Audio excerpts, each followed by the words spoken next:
More than 20 years ago, a young white woman was killed by a mob in Cape Town. What does the murder and its aftermath say about South African society today? Justine van der Leun is here to talk about her book, We Are Not Such Things. A lot of the parts of this sort of tidy and very inspiring narrative, which remains very inspiring, sort of fell apart and it became really elusive. Do the modern Olympics bear any resemblance to the Games of ancient Greece? David Goldblatt will join us to talk about his book, The Games, A Global History of the Olympics. People have forgotten what the Olympics were sort of envisaged as when they were first elaborated as a display of manly virtue, for which the reward is the quiet applause of women. We'll also talk literary news, more of your favorite summer books ever, and the books we at the Book Review are reading right now. This is Inside the New York Times Book Review. I'm Pamela Paul.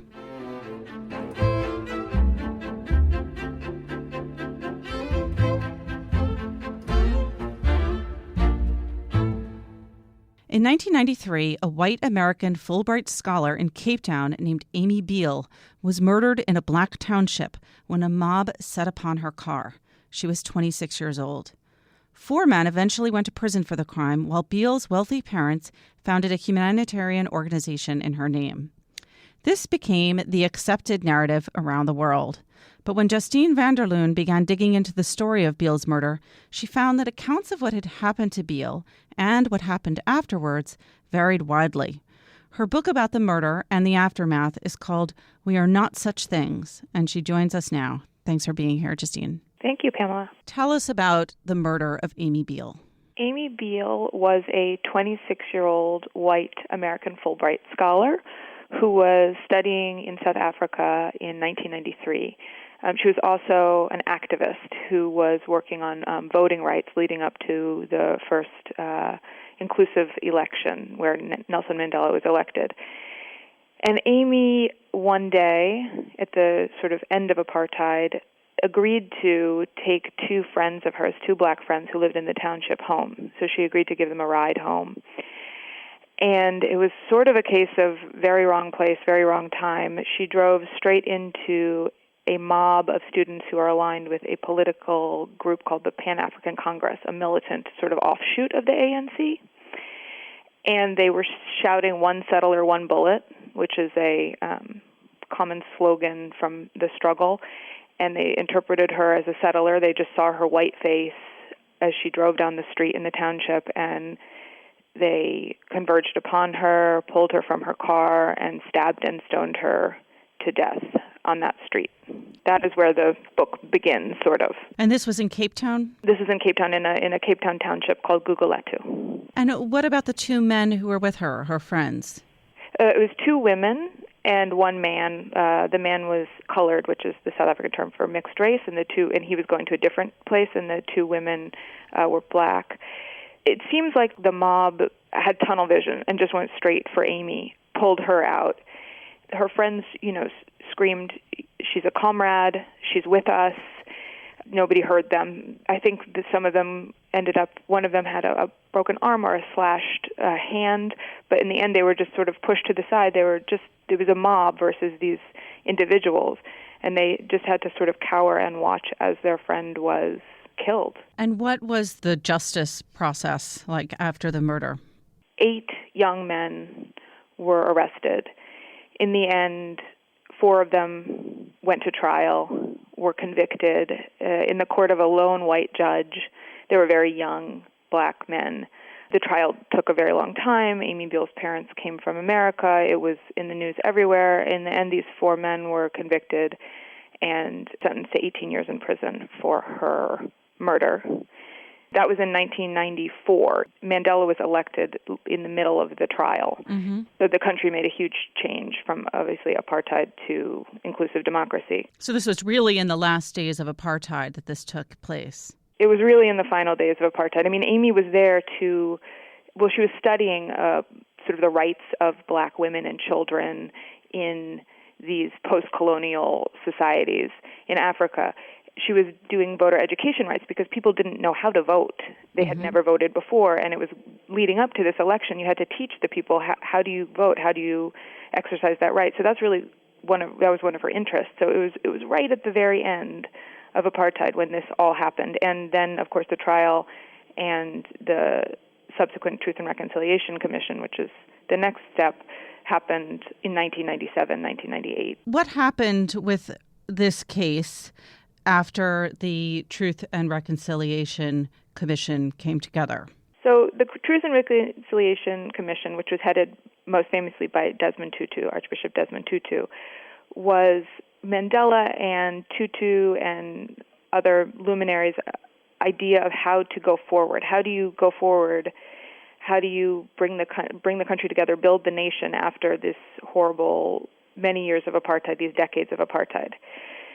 So the mandate was to achieve a large-scale picture of gross human rights abuses, to grant amnesty to anybody who could prove that their crimes were politically motivated on either end of the spectrum, and to help the victims and families there was a lot of mystery surrounding what had happened to a lot of people who had disappeared. But this was the hope that you could bring forward, that people would feel free to tell what had happened, so at least people could gain some sort of closure. And her parents, Amy's parents, even though they're American, forgave two of her killers. These four men went before the commission and said, yes, we did it, here's what we did, and it was political. So the commission then had to decide, was it or was it not political? After a year, they decided, yes, it was political. And the men got amnesty. Her parents went to the commission. Her parents were already involved in South Africa. They'd never been to South Africa before, and now they were going back and forth. They were setting up a foundation in her name. They were trying to follow what Amy would have wanted. That's what they've said to me. They wanted, or her mother, her father has passed. They went to the commission, and they didn't say, yes, give them amnesty. But they did say, we support whatever the South African community decides. And that was very rare, because many families of people who were killed said, no, we don't want these people who killed them to get amnesty. No, we're going to fight against it. We don't want them out of prison. The four men ended up getting amnesty, and then Amy's parents met with them, and most specifically two of them. I would say they forgave all of the men, but they became very close with two of the men. The two men, Ntobeko and Easy, started to call Linda and Peter grandmother and grandfather in their language, then were employed at their foundation, the Amy Beale Foundation, and still are employed there today. So that was the sort of incomprehensible story that I started looking at. And what drew you to their story? How did you get involved in this, interested in this subject? I went to South Africa. My husband is South African. He took a sabbatical, and I just went along because I really didn't have anything else to do. And have you ever been to Cape Town? No. If you land there and then you drive to the city center or the beautiful suburbs, you drive past this sparkling sea of corrugated tin roofs. It's this huge Guguletu township, and I think some other townships are connected to it. I was just fascinated by it, especially because you would drive by it and then you would land in like the gorgeous city center that is absolutely stunning on the ocean. So I was really curious about going in, but you can't just go in there. You can't just go get a coffee in the township. There's really nowhere to go for the most part. I mean, maybe one restaurant, but it's just not it's not a neighborhood of town where you can go wandering around and check it out. So, what year did you move there? I moved there. I lived there from 2011 to 2013, and then we lived still on the continent in Ethiopia, quite a close plane ride, and traveled back and forth from 2013 to 2015. Mm-hmm. My husband set up an NGO, and I went with him a couple times in, and I was just fascinated. This whole different world existed right next to where I was living, and it was a world that I was very interested in. But I kept saying to the people that I met, can I go there? Is there a way to go and find out more, to hang out there? Can I volunteer there?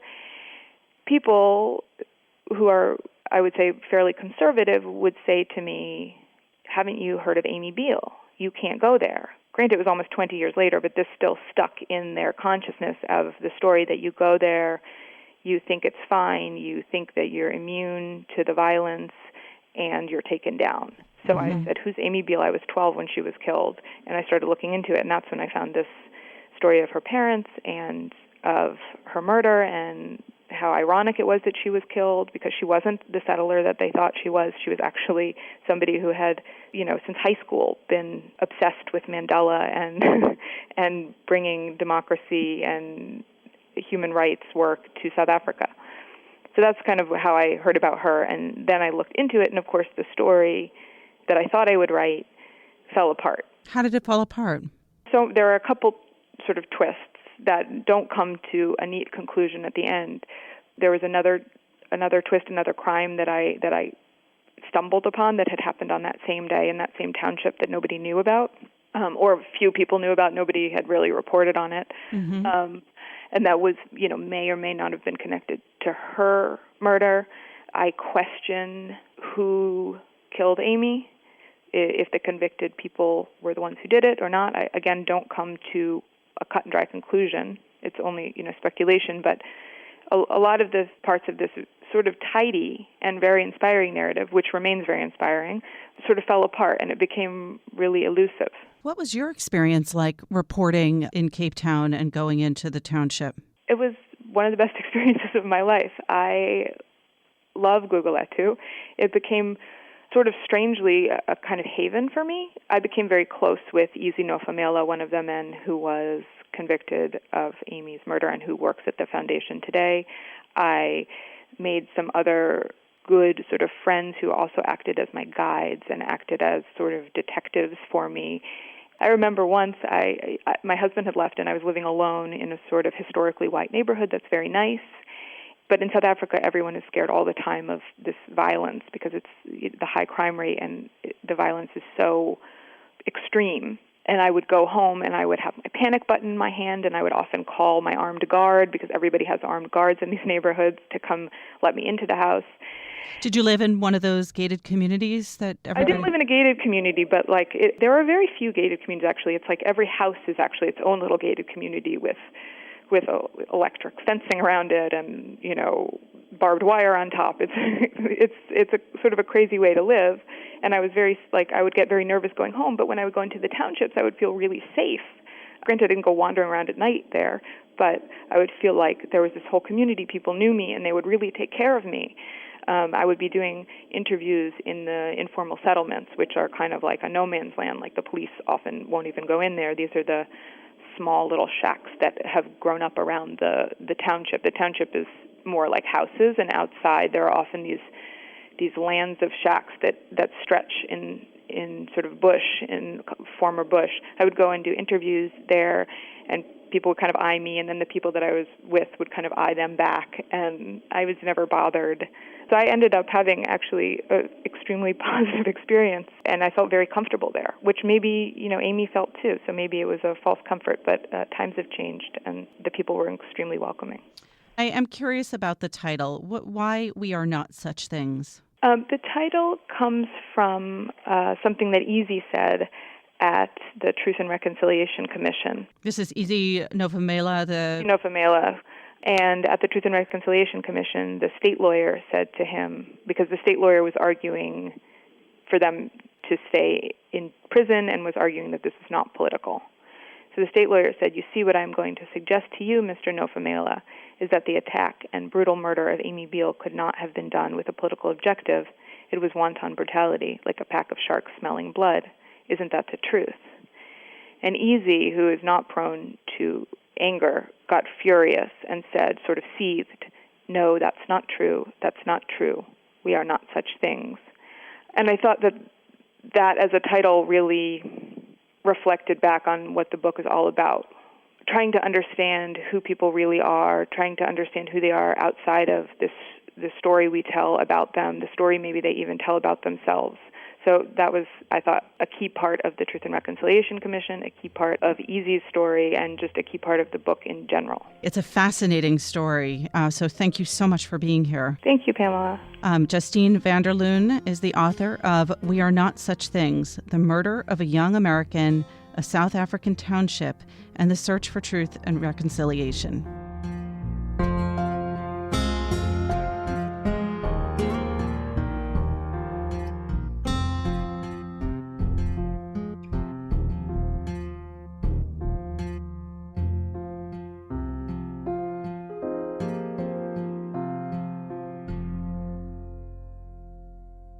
John Williams is here now to represent our listeners. Hi, John. Hi, Pamela. So you're going to tell us what our listeners told us. Well, we've still been hearing from people.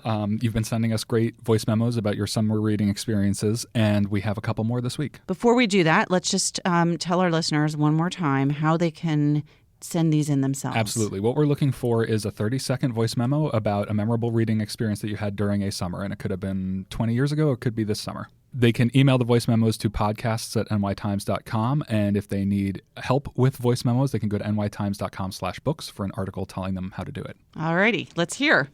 My name is Lizzie Watson. I live in Berkeley, California, and the book I want to talk about is the autobiography of Malcolm X, which I read in between the summer of elementary school and junior high, and it just really impacted the way that I conceived of myself as a Black person. I grew up in a small town that didn't have a lot of Black people, and it just really changed the way I thought of myself, from the way that I wore my hair to the way that I would speak in my classes going forward.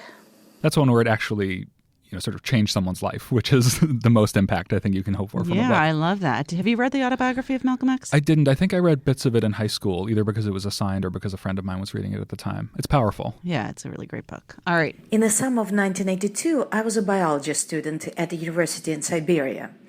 I was living in an overcrowded room in a dorm and preparing for the exams. But one of my classmates gave me a book, only for a few days. This was Master and Margarita by Mikhail Bulgakov. This book was banned in Russia. I was given a batch of photographs of each page, so the font was very tiny. I read the book at night, hiding from my roommates under the blanket. I was afraid that someone would inform the authorities. I'll never forget the sense of revelation from this novel. Of course, Russia was on the brink of shaking off the Communist Party control, but we didn't know it then. That was a voice memo sent in by Maya Ormsby, who I'm not sure where she is now, but was obviously in a very odd point in the early 80s. I love that voice memo, and I love that novel. And I remember when I went to St. Petersburg in 2000, that was, I wanted to track down, the square where the devil shows up. I just got actually a really beautifully designed new edition of that book from Penguin Classics, and it's on my desk. But here's the thing, who did the translation? Because there's one translation I think is incredibly funny and one that does not make me laugh at all. Well, I'll have to get the right one from you off air. To be discussed. Yes. All right. So I love these memos so much. Can you just tell people again how they can send these in? Yes. Please send them to podcasts@nytimes.com. And again, recording voice memos are not second nature for everyone. So if you need some help with it, we have an article at nytimes.com/books where you can be walked through it step by step. All right. Thanks, John. Thanks, Pamela.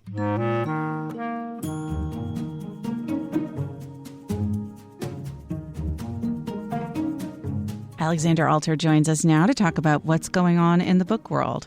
Hi, Alexandra. Hi, Pamela. What is going on? So this week I am working on a story about a really interesting publishing company. It's called Adaptive Books.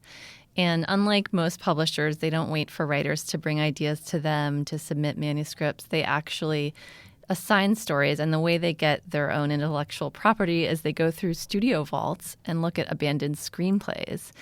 And they buy these up in bulk, and they find the best ideas, and they assign them to novelists to write novels based on them, with the hopes of eventually getting a new screenwriter to write a new screenplay and turn it back into a movie. All right. Are these good writers? Like, who are the writers that actually do this work? So they, it's not unsimilar to a book packager like Alloy Entertainment or something like that. And a lot of their properties are in the young adult space, which makes sense when you're starting a new franchise that you hope will be a film and a series. That's where a lot of successes are happening. One of the novels that they did that was based on an old screenplay is DC Trip, and then Sarah Benincasa is the author who wrote the novel. She turned it into kind of a raunchy adult comedy. The original screenplay was a wacky teen comedy about a high school trip to DC that goes incredibly wrong. And in her version, it's sort of from the teacher's perspective. There's a romance angle.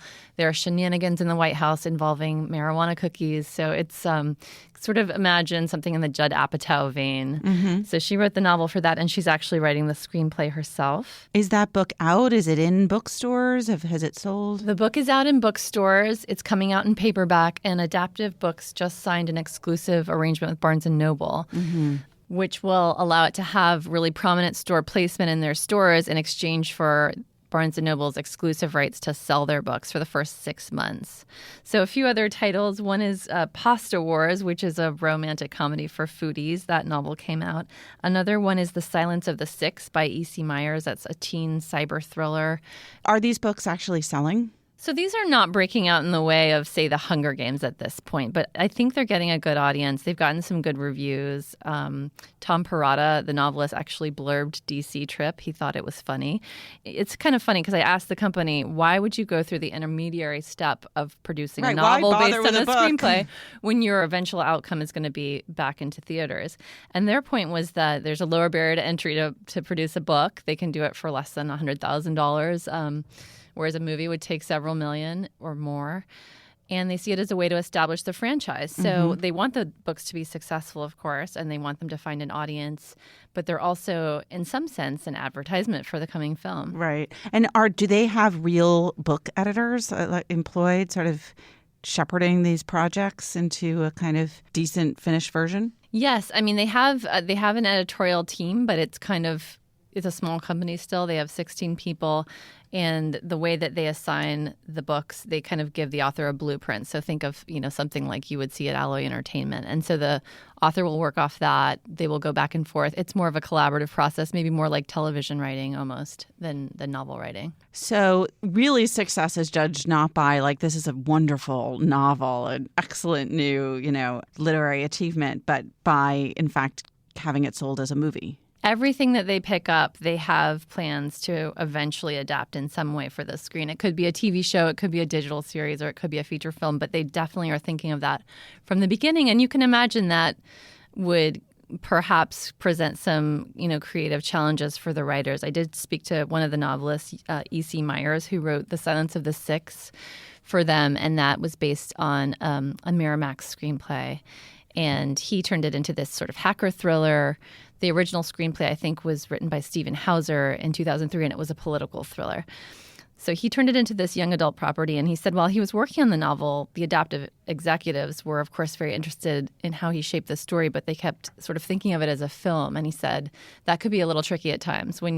When you're writing a novel, you need to think about what works on the page, and they were imagining, the 3-act structure of the movie. So I'm sure there are trade-offs like that.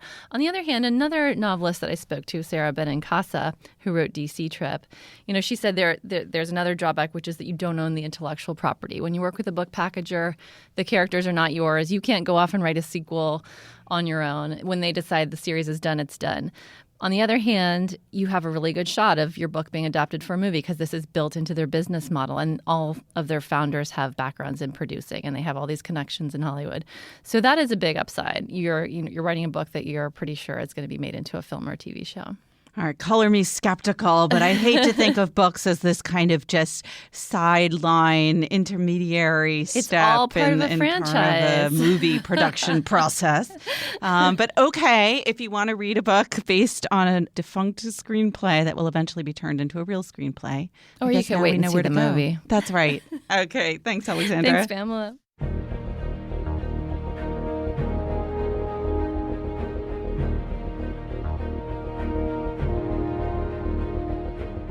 This is not the first year the Olympics have been a source of controversy. From their ancient origins to their reincarnation by a 19th century French aristocrat, the Games have always been a source of politics, scandal, and international intrigue. David Goldblatt's new book looks at that long and headline-filled history. It's called The Games, A Global History of the Olympics, and he joins me now from Bristol, England. David, thanks for being here.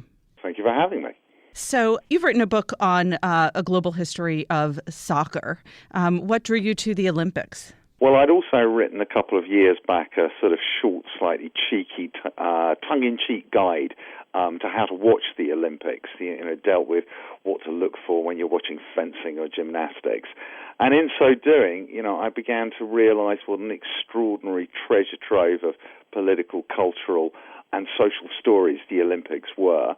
And though, there have been attempts to write the history of the Olympics, the best of them is now 30 years old, and I thought it's time to have another go. One sort of sometimes writes the books that one wants to read but can't find anywhere else. And how did you want it to be different from that earlier Olympics history? I thought the Olympics really needed a very clear-eyed debunking, something which, while celebrating the extraordinary athleticism of humanity, didn't pull its punches when it came to the politics and economics of this organization. What needs debunking? Tell us. Well, I think the core thing is that people have forgotten, above all else, what the Olympics were sort of envisaged as when they were first elaborated by Baron de Coubertin in the late 19th century. And he described his vision of the Olympic Games as a display of manly virtue for which the reward is the quiet applause of women. The Olympics in the late 19th century are a form of neo-Hellenic, semi-religious cult of the amateur athletic gentleman, the amateur white athletic gentleman. The rest of us sit around and watch them perform their manly endeavours and are sort of morally and politically improved in the process, but of course not allowed to participate. And while of course that's not the Olympics today, the roots of it, the way in which it is governed, the way in which the Olympics thinks about sport, is very, very deeply embedded in what is a profoundly archaic understanding of the world.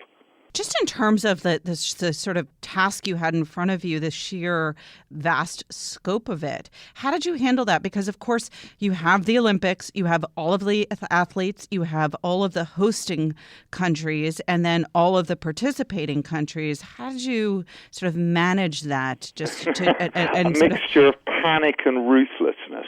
I mean, I think the thing with a book of this scope and scale, you are just moving very, very quickly. It requires you to be very sharp in your judgments as to what is really important in the grand scheme of things rather than just at that moment. So, I was also looking for the stories, that really illuminate something interesting beyond that single moment. I mean, for example, I decided to devote a few lines to Estonian Olympic history, which you wouldn't really think is terribly central to anything but Estonia. But I found it so extraordinary that on their one occasion that they sent a team to the Olympics before they got eaten up by the Soviet Union before the Second World War, their gold medalist and silver medalists that were achieved, it was such a big deal that these people were sent round Estonia on a train, stopping at every single village and station on the way, and in interrupting the rye harvest, which is simply the most important thing going on in Estonia in the 1930s, and people came out in their thousands to, celebrate a hammer thrower winning a medal at the Olympics.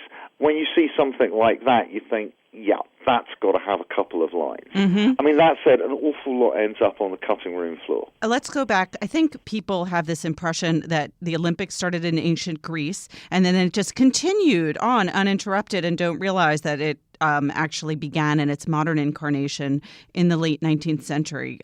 Who was Pierre de Coubertin and why did he start the Olympics and sort of how did that end up actually happening?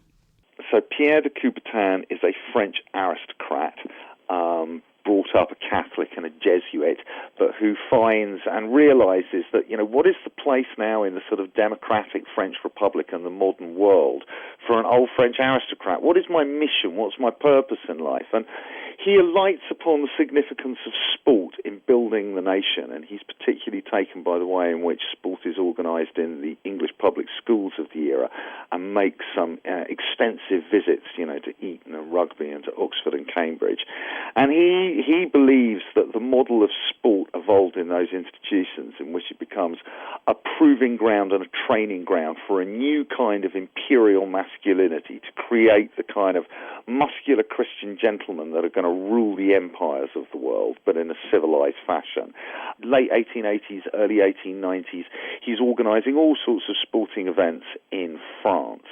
And then he goes and visits a man called Dr. Penny Brooks, who is a doctor in the English countryside in the west of England, who has been staging something called the Much Wenlock Olympics, which is a kind of big rural festive fete with strange sporting events and a little bit of kind of Hellenic trimming to it.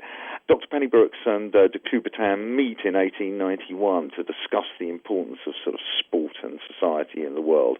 And it is here that the Baron discovers and is ignited with the possibility of reviving the ancient Olympics, which finished in the 4th century AD.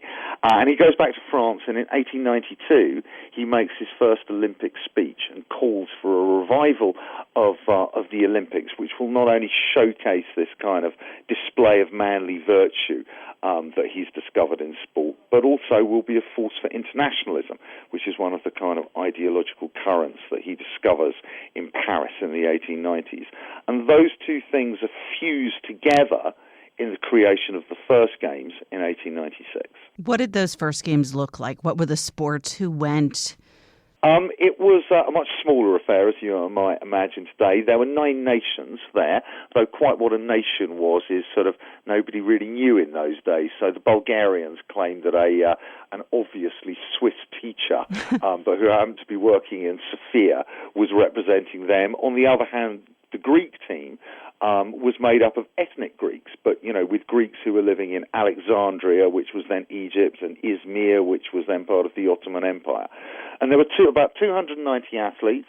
They were, to a man, white men, overwhelmingly from upper class or upper middle class backgrounds, and I should say with the exception of a few clean-cut college boys from the United States, all with those extraordinary Victorian wax moustaches and beards.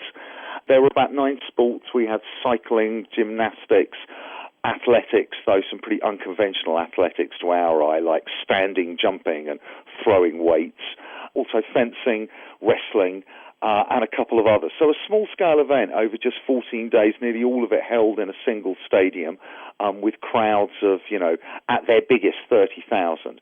But in other senses, sort of, recognizable, with an opening ceremony, with the same terrible Olympic hymn being sung by some sort of chorus, and, of course, the great and good present. I mean, it's one of the remarkable things about the Olympics is that right from the beginning, the crowned heads of Europe and the local elite are always present in the stands at these things. I love that the top prize was silver and not gold.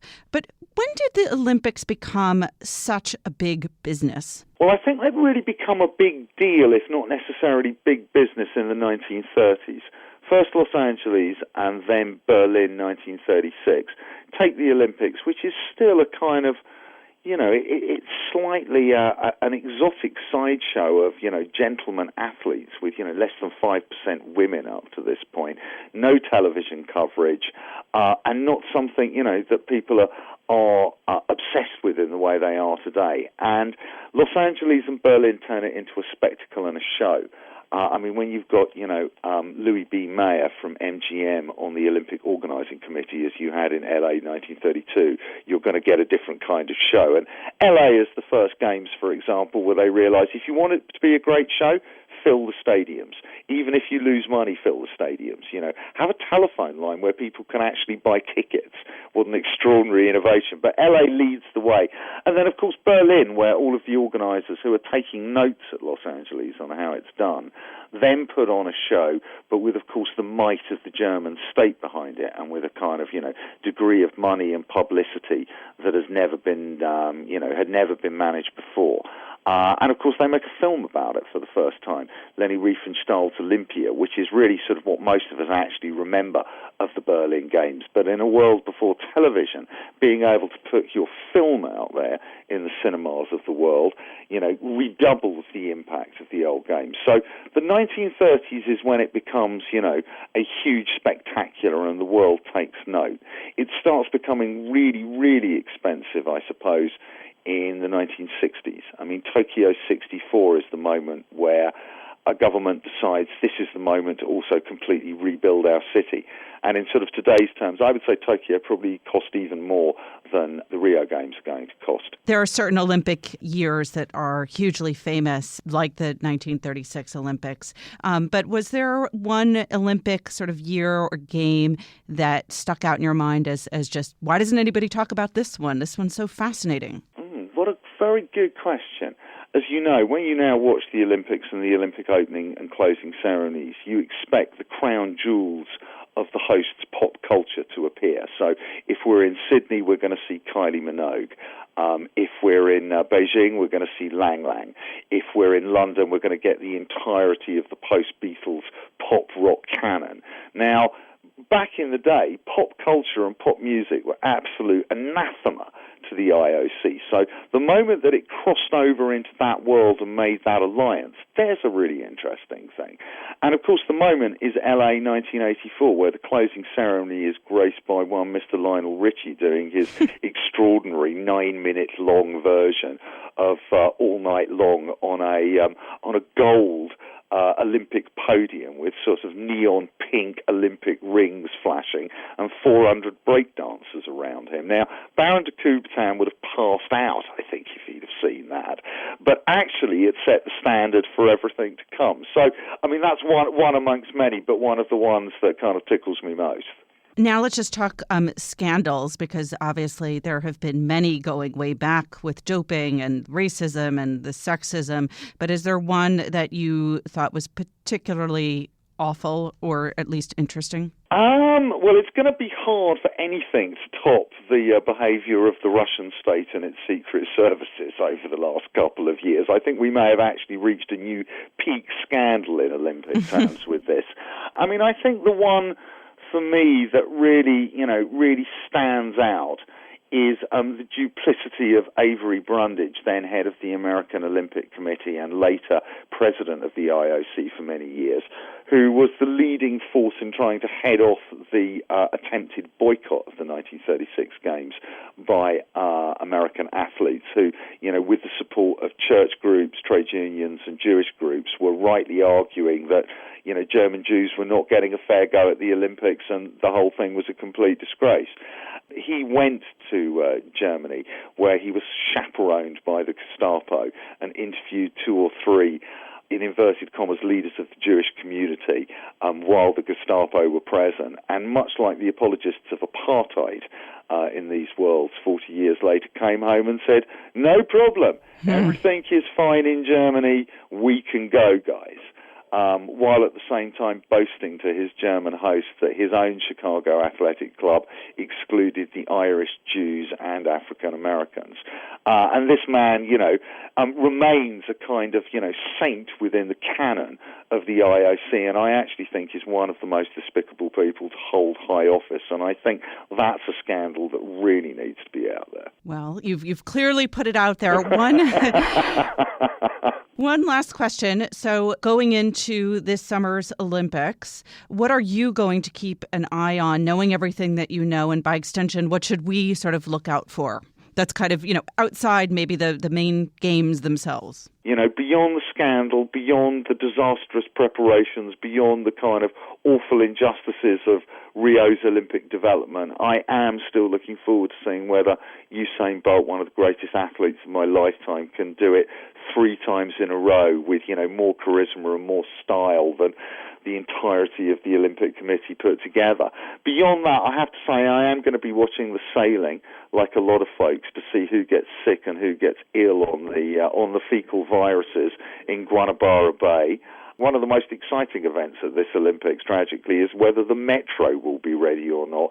They claim that it's going to be done 4 days before the Olympic Games start. So if you want a kind of, absolute rush to the finish and all the emotion of that kind of competition, I don't think anything can beat the late metro competition. All right. Well, I guess good luck to them with the metro and with the games. Also the title of your book.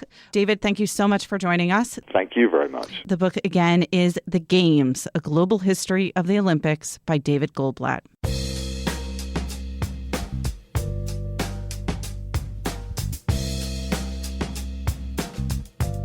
Greg Cowles and John Williams join us now to talk about what we're reading and what everyone else is reading. Hi, guys. Hey. Hi, Pamela. John, you sound so sad that you're not Pearl Sagal, who's off having a baby. You be? Yeah. I'm sad every day that I'm not Pearl Sagal. All right, let's talk first about what everyone else is reading. What's new on the bestseller list, Greg? Yeah, not a whole lot. There's a new Star Wars book on the hardcover fiction list by a guy named Chuck Wendig, who's written some previous Star Wars books. This one is called Aftermath, Life Debt, new at number 9. And Daniel Silva has the next thriller in his Gabriel Allon series called The Black Widow, and that debuts right at the top of the hardcover fiction list. I was very excited to see Jessie Klein debut on the nonfiction list. Yeah, You'll Grow Out of It. Her essay collection is at number 10. She, of course, is the head writer of Inside Amy Schumer and a former guest on the podcast. And yeah, that book is selling well. The only other new book on the hardcover nonfiction list is by the unbreakable J.C. Dugard called Freedom. She, of course, is the woman who was kidnapped as a child and held by her captor for almost 2 decades before she was released. And she did a previous memoir talking about that experience. Very good, actually, A Stolen Life. Yeah, and now Freedom is looking at her efforts to reintegrate into normal society after that, and how challenging that has been for her. That's new at number 6. All right, now let's talk about what we're reading. John? I am reading Wuthering Heights. You're just trying to make us feel bad. I've actually been pulled away from it for a little bit for work reading. So this week, I'm kind of balancing it with other stuff. I'm about 90 pages into it. I read Jane Eyre earlier before? this summer. No, You've never read Wuthering Heights? No, I've now never read Wuthering Now I don't feel bad. Heights. Now you're not trying to make us feel bad. Well, I read Jane Eyre earlier this summer, which I really loved. And then I started talking about that book at work with people, including Parl. And they asked me what I thought of it compared to Wuthering Heights. And so and you felt like an idiot. Weigh in. Well, and I told Parl from the beginning, I said, I think I'm going to prefer Jane Eyre. I just have a sense. And then she said last week before she left on maternity leave, she said, well, that makes sense because you're more Apollonian than Dionysian. And I just looked at her for a second. And then to put that into regular terms, I think what that means is Slate had this great feature several years ago where you were either a chaos Muppet or an order Muppet. And it was based on like the cast of the Muppets. And I do think I'm more of an order Muppet than a chaos Muppet. So I prefer Jane Eyre. All right. It's quieter, less gothic, less Which tempestuous. do you prefer? It's been so long since I've read either of them. I'm going to go with Jane Eyre too, only because it's the one that I remember better. And so, I have to assume that it's the one that I like better. But I haven't read either. Did you read of them in school? Both Yeah, of them? I read both of them in like early high school. Yeah. I lost out on a lot of classics. I was not the most dedicated student. Did you just watch the movies, John? I don't think I was assigned either of those books, though. I mean, because it was early high school and because the language was so kind of gothic and 19th century, I just not a big Bronte fan in general. I have returned as an adult to Jane Austen during the wave of Jane Austen. Her Northanger Abbey. Yeah, there you go. Which, of course, is sort of a satire on those gothic I haven't books. read that. What are you reading, Greg? I'm reading pregnancy books with Parl out. No, I'm kidding. I finally did finish The Good Soldier and kind of avidly went and read everything I could about it. I read the critical introduction to that book, and I read Ford Madox Ford's dedicatory letter that he wrote to his second wife, Stella, when he went back 10 years later and dedicated that book to her. That's what the great thing is. One of the great things about the internet, that after you read a book, then you can sort of Google all around look the book. At the critical apparatus. Yes. Yeah. So I'm finally done, not just with the book, but with the critical apparatus. And the book that I really wanted to read next, since we're in the thick of convention season, was Norman Mailer's Miami and the Siege of Chicago, where he looked at the Republican and Democratic conventions of 1968 when the Republicans nominated Richard Nixon, of course, and the Democrats nominated Hubert Humphrey. And I could not find my copy of that book. It's a book that I love, that I've read before, and I thought I knew where it was on my bookshelves at home, and it was not there. So if I lent that book to any of our listeners, you still have it. Please report. So instead, I went back to read a friend of Norman Mailer's who also wrote just brilliantly about politics at that time in a way that also reflects on the politics of our time, and that's James Baldwin. I'm reading his collected nonfiction right now in the Library of America edition that came out.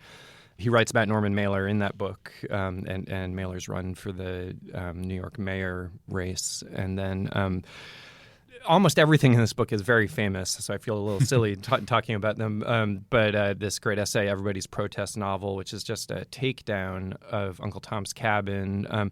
He's very smart and very sui generis in terms of he's critical of the right and of the left and of platitudes on all sides. And, I just love reading him. What James Baldwin was a genius at was complicating things, kind of seeing the nuance in everything. And he had a real clear moral center, and yet he just kind of cut through all of the chatter of the day. How about you, Pamela? What are you reading? Well, what I'm reading is still Hamilton, which I've put aside for the moment, and the Tim Kreider essay collection, We Learn Nothing, which is fantastic. I got interrupted by some accidental rereading because I was doing some organization of my books. 2 books that I came across, I couldn't help but go back in, just kind of thinking, I'm just going to look. And then I read the whole thing. One was Morning, Noon, and Night by Spalding Gray. I think it was his last book or second to last. It's such a great book and really very moving to read now in light of his apparent suicide, because he goes through a single day of his life and sort of how he's come to be the father of 3 children living in Sag Harbor, whereas, only 10 years earlier, he had no children. He was with another woman. He was living in the city. And he kind of goes through this single day in his life, sort of meditating on how it's changed. And when he gets to night, he writes a lot about death and about the temptations of suicide, but the fact that he wants to stay there for his children. Wow. So it's really haunting to reread. And I hadn't read it since it came out in 1999. And I accidentally this morning reread, not a whole book, but the short story, The Secret Sharer by Joseph Conrad. It's really one of my favorite all-time short stories. It's the story of a young and inexperienced captain, new to his boat and crew. He's only been 2 weeks on the ship, and he's out one night and he finds a man in the water who has escaped from prison, basically in his own boat for having murdered someone on board. And the young captain takes... Have you all read this? No. Oh, it's so great. I don't want to give it away. All right. So, okay. No spoilers here for Greg or John or our listeners. I'm going to read it I'll this just week. do the setup. So I can check back in. What he does is when he takes the man on board, what he is supposed to do according to maritime law is to arrest him. Instead, he takes him and he hides him in his cabin. What's interesting, many, many interesting things about this book, but it was originally titled The Secret Sharer with a hyphen in between, and Conrad later retitled it to The Secret Sharer. And it really does have that dual meaning because they are sharing the secret of having this person on board, but also they're secretly sharing a lot more in their life. And then it even has a kind of possible ghost story element to it. So I'll leave it at that, but it's totally brilliant, and I couldn't help falling right back into it again. I'm sure that I can find the Conrad story online. Find it online. You're going to find a beautiful print edition, John. Download it on your phone. That's right. All right, John, Greg, thanks so much. Thanks, Pamela. Thanks, Pamela. Remember, there's more at nytimes.com/books. Our producer is Jocelyn Gonzalez, and you can always write to us at books@nytimes.com. Thanks for listening. For the New York Times, I'm Pamela Paul.